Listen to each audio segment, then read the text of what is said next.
اعوذ باللہ من الشیطان الرجیم بسم اللہ الرحمن الرحیم الصلاۃ والسلام علیک یا سیدی یا رسول اللہ وعلی آلک واصحابک یا سیدی یا حبیب اللہ۔ السلام علیکم ورحمۃ اللہ وبرکاتہ۔ امید کرتی ہوں کہ آپ سب لوگ خیریت سے ہوں گے۔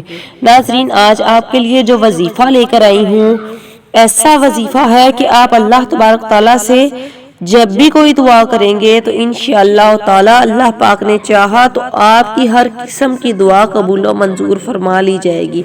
آپ اللہ پاک سے دعائیں مانگتے ہیں لیکن وہ قبول نہیں ہوتی، تو آپ اس عمل کو کیجئے، اس عمل کو کر کے آپ اللہ پاک سے دعا مانگیے، انشاءاللہ تعالی آپ کی دعا کبھی بھی رد نہیں ہوگی۔ آپ جو بھی دعا مانگیں گے اللہ تبارک تعالی قبول و منظور فرما لے گا۔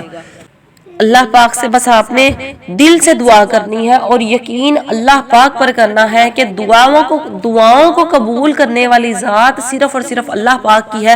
اللہ پاک چاہے تو کسی کی دعا قبول کر لے، اللہ پاک چاہے تو کسی کی دعا رد کر دے۔ ناظرین، میں آپ کو ایک بات بتاتی چلوں کہ آپ نے جب بھی کوئی وظیفہ کرنا ہو، اس وقت آپ کا وظیفہ قبول کیا جائے گا، اس وقت آپ کا وظیفہ وہ پورا ہوگا جس نیت سے آپ کریں گے۔ آپ کا وظیفہ جو ہے کامیاب اس وقت ہوگا جب آپ 5 وقت کے نمازی بن جائیں گے۔ جب آپ دن میں 5 نمازیں پوری پڑھیں، تب آپ کوئی بھی وظائف آپ نے کرنا ہو آپ تب وظائف کیجئے، کیونکہ جو وظائف ہیں وہ کامیاب ہی تب ہوتے ہیں جب ہم 5 وقت کے نمازی بن جاتے ہیں۔ نماز ہے جو وہ ہر انسان پر فرض ہے۔ اللہ پاک سب کو نماز پڑھنے کی توفیق عطا فرمائے۔ ہم سب کو اللہ پاک ایسا بنا دے کہ کبھی بھی ہم کوئی اپنی نماز نہ چھوڑیں۔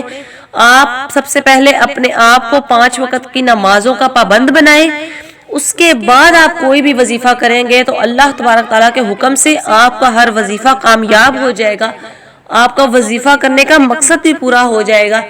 تو اس کے ساتھ ساتھ آپ جو بھی دعا مانگیں گے اللہ پاک قبول و منظور فرمائے گا۔ آپ نے جب بھی دعا مانگنی ہو تو آپ نے پہلے درود پاک پڑھنا ہے، اول آخر آپ نے درود پاک لازمی پڑھنا ہے، اور آپ نے دعا مانگنے سے پہلے 33 مرتبہ یہ آیت پڑھنی ہے، والجبال اوتادا، والجبال اوتادا۔ یہ آیت مبارکہ 30ویں پارے کی سورہ نبا کی پہلی آیت مبارکہ ہے۔ اس کو آپ نے 33 مرتبہ پڑھنا ہے، پھر اللہ پاک سے گڑ گڑا کر دعا کرنی ہے۔ انشاءاللہ تعالی اللہ پاک نے چاہا تو کبھی بھی آپ کی جو دعا ہے وہ رد نہیں ہوگی بلکہ قبول و منظور ہو جائے گی۔ تو ناظرین، میری اس ویڈیو کو صدقہ جاریہ سمجھ کے دوستوں کے ساتھ زیادہ سے زیادہ شیئر کیجئے گا، اور میرے چینل کو سبسکرائب کرنا بالکل مت بھولیے گا۔